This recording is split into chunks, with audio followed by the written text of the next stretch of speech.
The satellite feed flickered on the operations monitor at exactly 0300 hours, and Captain Derek Mason knew immediately that something was catastrophically wrong. The thermal signature they'd been tracking through the Kandahar mountain range had just split into 7 distinct heat patterns, each moving in a different direction through terrain that no human should be able to traverse in complete darkness. Either their intelligence was faulty, or they were hunting something far more dangerous than they'd been briefed to expect. Mason had been running black operations for 8 years, long enough to recognize when a mission briefing didn't add up. The objective was simple on paper: locate and extract a deep-cover intelligence asset who'd gone silent 3 weeks ago. The asset's codename was Echo. That was all they knew. No real name, no photograph, no service history. Just coordinates updating every 6 hours. Through an encrypted satellite link, Mason's team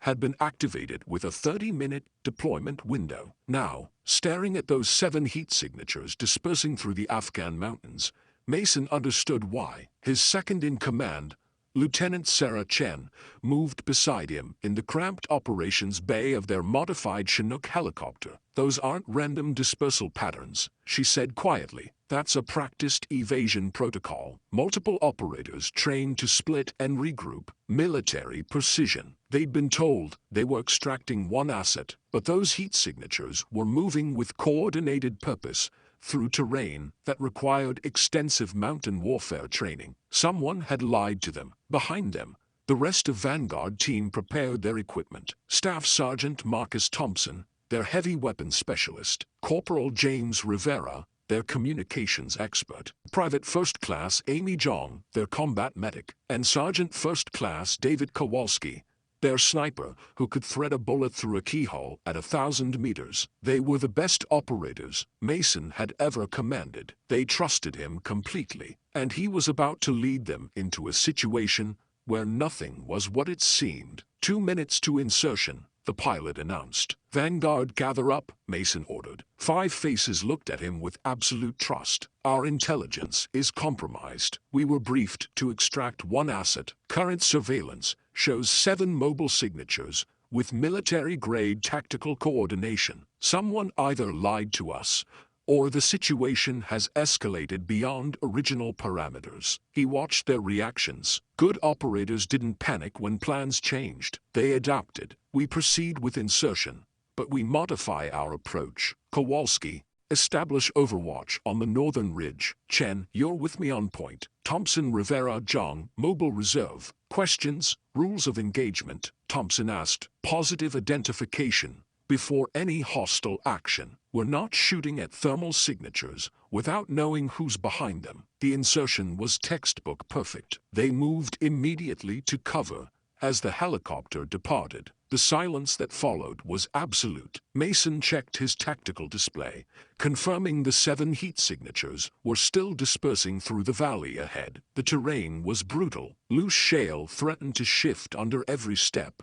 Scattered boulders provided cover but limited mobility, and steep drop-offs appeared without warning in the darkness. They moved in a staggered column, each operator maintaining visual contact while scanning for threats. The temperature had dropped to near freezing, their breath visible even through night vision equipment. 20 minutes into their advance, Rivera's hand went up in a halt signal. After a moment, he moved to Mason. "I'm picking up encrypted radio traffic. Military encryption, but not ours, not Taliban. This is sophisticated hardware, using protocols I don't recognize." Mason keyed his radio to Kowalski. "Overwatch.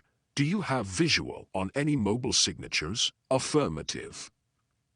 2 figures, 800 meters from your position. Armed, moving with tactical discipline. Definitely trained operators." A pause. "Captain, they're wearing American gear. I'm seeing infrared markers consistent with U.S. military. American operators in an unsanctioned area, using unrecognized encryption, with no coordination with coalition forces. This wasn't a rescue mission. This was something else entirely." Before Mason could respond, the night erupted with gunfire. The distinctive crack of rifles echoed through the valley, accompanied by automatic weapons. Mason's team dropped to cover instantly. Through his night vision, Mason watched chaos unfold in the valley below. Two figures were taking fire from elevated positions, their return fire disciplined, despite being outnumbered. But more concerning was what emerged from the western approach.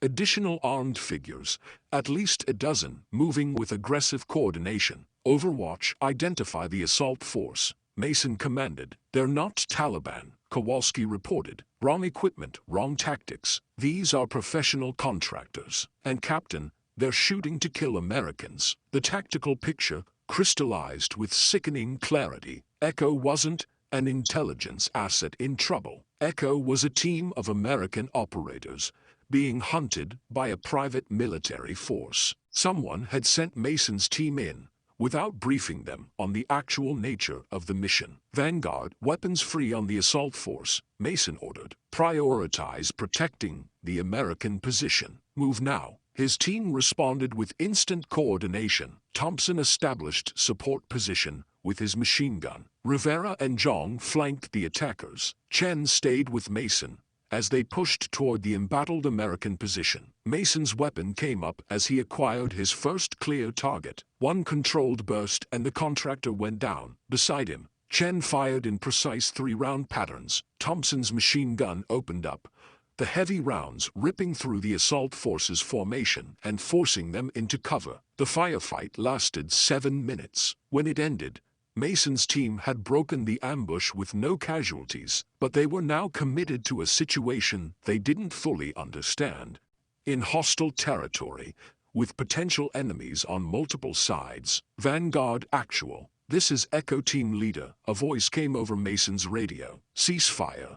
Were American operators approaching your position with hands visible. Two figures emerged from cover, weapons slung, hands raised. The lead figure was a woman in her mid-30s, tactical gear bearing the wear of extended field operations. Her face was hard with experience, eyes scanning Vanguard team's positions with automatic threat assessment. Captain Derek Mason, I'm guessing, she said. I'm Major Elena Voss. This is Sergeant Tyler Grant. We're what remains of Echo Team. John, check their injuries, Mason ordered, noting blood on Voss's sleeve. How many others from Echo Team? Started with 12. Now it's just Grant and me. The others were killed over the past 3 weeks by the same contractors who just tried to finish us off. Who are they? Chen demanded. And why are American contractors hunting American operators? Because we discovered something that certain very powerful people want buried, Voss replied. And those contractors are cleaning up evidence, eliminating witnesses, making sure what we found never reaches anyone who might actually do something about it. Mason felt the mission shifting beneath him. Start from the beginning. Make it quick. Those contractors will regroup. Echo Team was assigned to conduct surveillance on Taliban leadership movements, Voss explained, wincing as Zhang cleaned her wound. 3 months ago, we started noticing patterns that didn't fit. Supply convoys through contested areas, weapon shipments with no strategic value, massive money transfers. We followed it back to its source. She paused. Captain, there's a network of American military contractors and corrupt Afghan officials running a systematic looting operation, stealing military equipment, selling weapons on the black market, skimming billions from reconstruction contracts. And there are active duty officers facilitating it, providing cover, falsifying reports. Mason felt his stomach drop. How high does it go? High enough that when we reported our findings, we got orders to cease surveillance and return to base,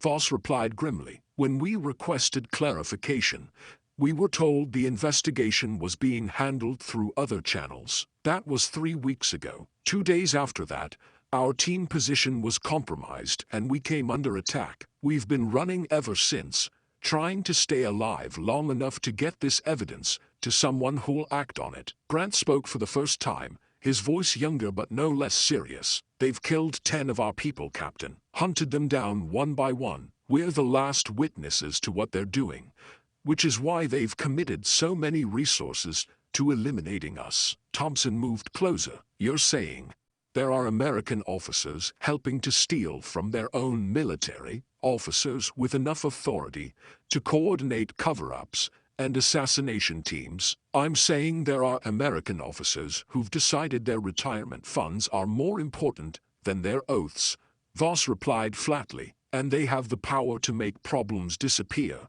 including entire teams of witnesses. Mason's mind raced through implications and options. If Voss was telling the truth, and his instinct said she was, then their extraction mission had just transformed into something far more dangerous. They weren't just rescuing assets, they were protecting witnesses to high-level military corruption, which meant the threat wasn't just contractors in the field, it was whoever had sent those contractors, and whoever had authority to manipulate mission briefings. The evidence you collected, Mason asked, do you still have it? Grant pulled a small waterproof case from his vest. Everything's here. Financial records, surveillance photos, recorded conversations, shipping manifests, enough to implicate at least 15 people in what amounts to organized theft and conspiracy to commit murder. Mason made his decision with the same clarity that had guided him through 8 years of black operations. Some choices were simple,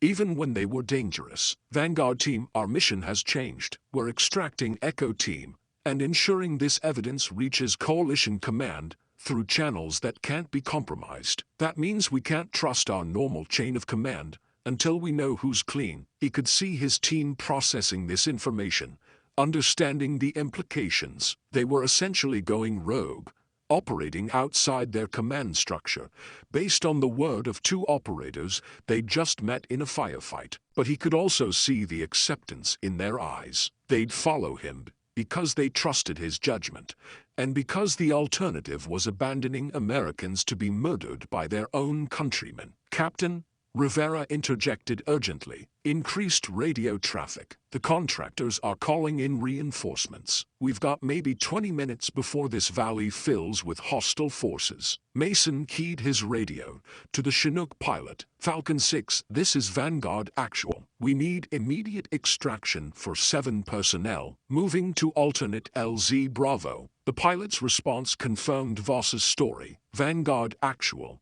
Be advised, I'm showing denied authorization for additional passengers. Command is ordering immediate return with your team only. The confirmation hit like a physical blow. Command was actively trying to prevent Echo Team's extraction, which meant the corruption went high enough to manipulate real-time operational orders. Mason felt Chen's hand on his shoulder, a brief touch of solidarity that said his team understood and would back whatever call he made. Falcon 6, Mason replied with absolute authority, you will proceed to LZ Bravo and extract all personnel. If Command has questions, they can direct them to me after we're safely back at base. Acknowledge. A brief pause then, Roger. Vanguard Actual. Proceeding to LZ Bravo, ETA 12 minutes. They move through the darkness like ghosts, using every piece of cover while maintaining necessary speed. Mason could hear Kowalski's periodic updates, the sniper tracking multiple groups of armed men converging on their position. The net was tightening, which meant this was going to come down to minutes or maybe even seconds. LZ Bravo was a flat stretch of rocky ground bordered by steep ridges on 3 sides, defensible, but vulnerable to anyone controlling the high ground. It was the best option given their constraints, but Mason knew the contractors would recognize it as the obvious extraction point and would be racing to get there first. They were 300 meters from the LZ when Kowalski's voice cut through with sharp urgency. Captain, hostile forces already at the LZ. 6 contractors on the eastern ridge. They're setting up to ambush the helicopter. Overwatch. You're authorized to engage. Priority targets are anyone with anti-aircraft weapons. Kowalski's rifle cracked 3 times in rapid succession. That slowed them, but more are coming. You need to move now, Captain. This is going to get very tight. The team burst onto the LZ in a coordinated rush, immediately establishing defensive positions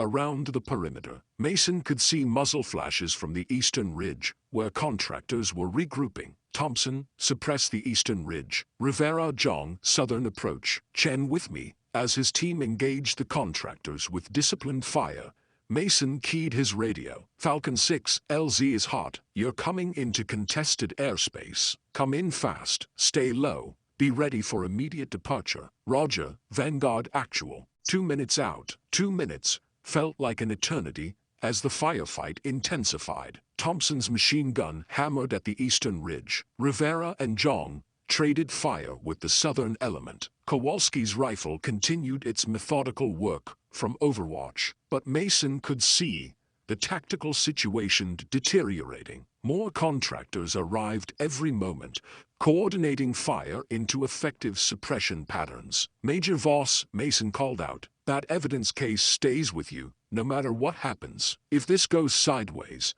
you get on that helicopter, even if the rest of us don't. Understood? Voss's face showed she understood exactly what Mason was saying. He was prioritizing the evidence over his team's lives, if it came to that choice. Understood, Captain. But let's all make it out. The Chinook appeared over the northern ridge, flying fast and low. The pilot brought it into hover with precision. Door gunners immediately engaging the eastern ridge with suppressive fire. Vanguard, load up, Mason shouted. Echo team went first, sprinting to the Chinook and diving into the cargo bay. Zhang and Rivera followed, then Thompson, his heavy weapon still firing. Mason and Chen were last, maintaining positions until the team was secure. As they turned to run, Mason heard the distinctive whoosh of an RPG launching. Incoming. Falcon 6 evade left. The pilot reacted instantly, banking hard as the RPG streaked through empty space and exploded against the rocks. But the evasive maneuver put the Chinook out of position, forcing it to circle back while exposed to fire from multiple positions. Mason and Chen hit the ground hard, rolling into cover behind a low stone wall. As contractor fire intensified around them, they were cut off from the helicopter, pinned down by coordinated fire from at least 3 different positions. Captain, we're coming back. Thompson's voice came through the radio. Negative. Mason replied instantly, you'll draw fire on the entire team. Falcon 6, get them out of here. We'll find alternate exfiltration. Like hell we're leaving you. Chen said flatly from beside him, her weapon coming up to engage a flanking contractor. Mason knew they had maybe 30 seconds before being overrun. The Chinook was circling back, but too exposed if it landed under this fire. His team was shouting protests through the radio, refusing to abandon him. The evidence was in that helicopter, about to be extracted to safety. Everything they'd fought for was about to succeed, except they were about to be captured or killed.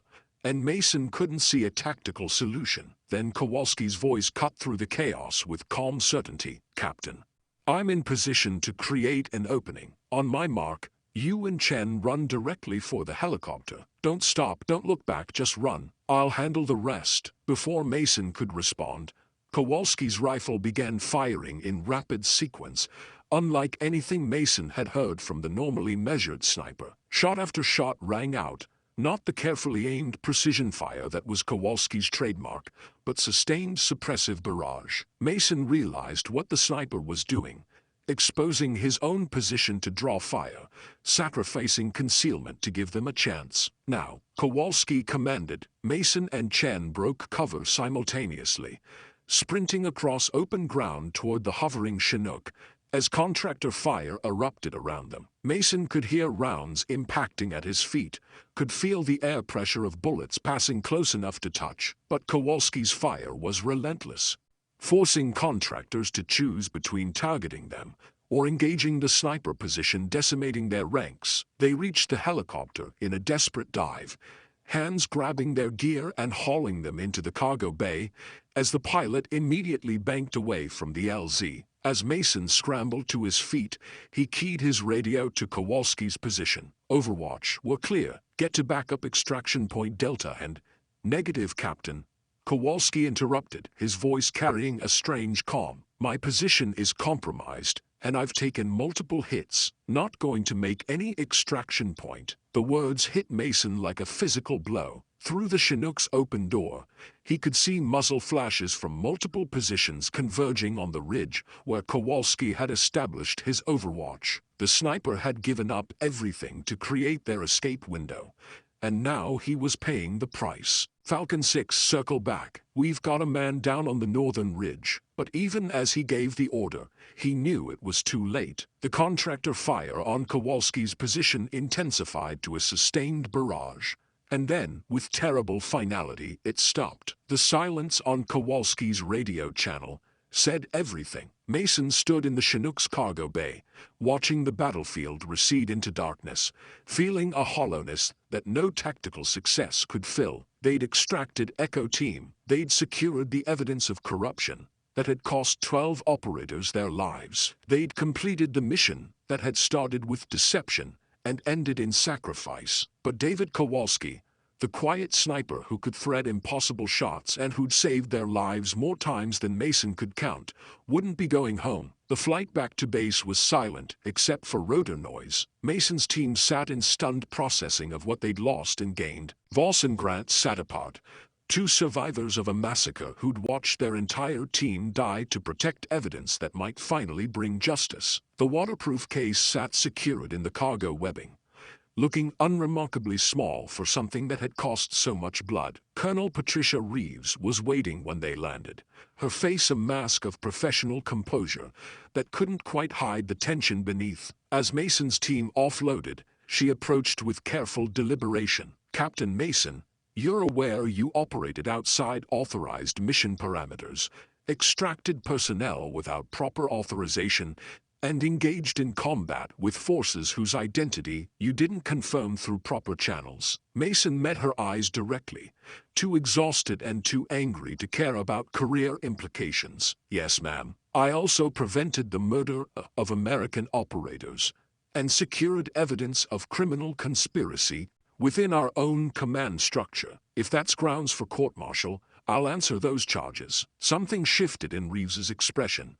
A brief flash of what might have been respect or vindication. "The evidence Major Voss carried has been delivered to the Inspector General through channels that couldn't be compromised. 3 hours ago, simultaneous arrests were executed of 7 active-duty officers and 14 contractors involved in what's being called the largest military corruption case in modern history. Your unauthorized actions tonight prevented the destruction of evidence and the elimination of key witnesses." She paused, her voice dropping slightly. "They would have gotten away with it, Captain, if you'd followed your official orders. If you'd extracted your team only as commanded, Voss and Grant would be dead, and the evidence would be destroyed. So yes, you operated outside parameters, and you saved lives, and exposed corruption that reached levels I can't discuss in an unsecured area." Mason absorbed this confirmation. "And Sergeant Kowalski's death, ma'am?" Reeves's expression hardened with something that looked like carefully controlled rage. "Kowalski gave his life to complete a mission that exposed traitors within our own ranks. His name will be honored, Captain. I'll make damn sure of that." In the days that followed,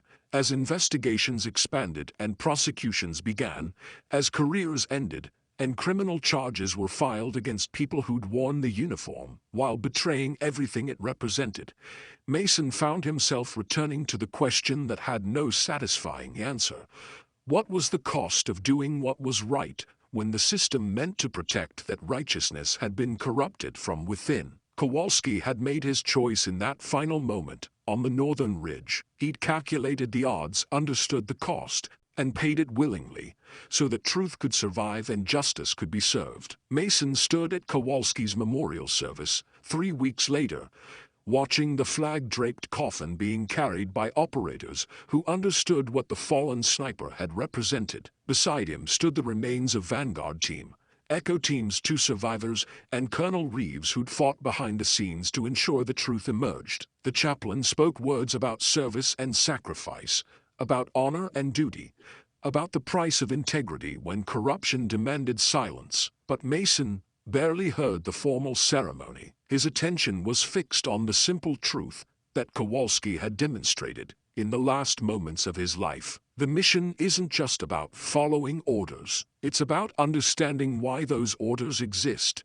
what values they're meant to protect, and having the moral courage to act when orders themselves become corrupted. Leadership isn't blind obedience to authority. It's the willingness to stand between wrong and right, even when that stand costs everything. Kowalski hadn't hesitated when that moment came. He'd assessed the tactical situation, understood what was required, and executed his final mission with the same precision he'd brought to every operation. His sacrifice hadn't been wasted or meaningless. It had been the most profound act of service an operator could offer, choosing to ensure others survived, to complete a mission that mattered. As the service concluded and the team moved to offer their final respects, Mason felt Chen's presence beside him. She didn't speak, didn't offer platitudes or false comfort. She simply stood in silent acknowledgement that what they'd been through had changed them, that the easy certainties of following orders had been replaced by the harder responsibility of moral judgment. He knew what he was doing. Chen finally said quietly. Kowalski saw the tactical picture clearer than any of us. He calculated the only solution and executed it without hesitation. That's not tragedy, Captain. That's mastery. Mason nodded slowly, understanding what she meant. There was terrible loss in Kowalski's death, grief that would never fully fade, but there was also something else.